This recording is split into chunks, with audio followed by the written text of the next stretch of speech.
At yes, nagtrabaho pa po ang babaeng palaban bago kami lumarga at mag-camping. So ayan po, kakarating ko lang po at si daddy naman is good to go na yan kasi na-prep na niya kahapon pa. So ako bumili lang ng something and then ready to go. Ayan, so ready na kaming lahat. Sasakay na lang po talaga ako dyan.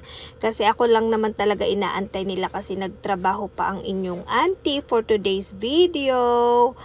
And syempre, hindi rin magpapapigil ang aking mga aswang. Kailangan kasama din po sila.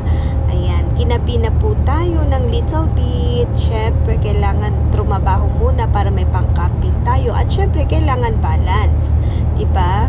Ayan ang aking mga aswang. Hindi pwedeng hindi kasama kasi Alberta Parks naman po yung pupuntahan. May washroom, may shower, at nasa trailer po sila. Ayan po. We're here at Kinbrook Island. At syempre, ang mga chismoso. Hoy, matulog na. Bukas naman tayo magchismisa. Nakakalungkot kasi ang tahimik, guys. Parang di ako sanay. So, yan po si Coco, chismoso. Yung gusto pa ni Coco makibanding sa labas, pero wala talaga. Hindi pwede kasi Alberta Parks yan. Hindi pwede magingay.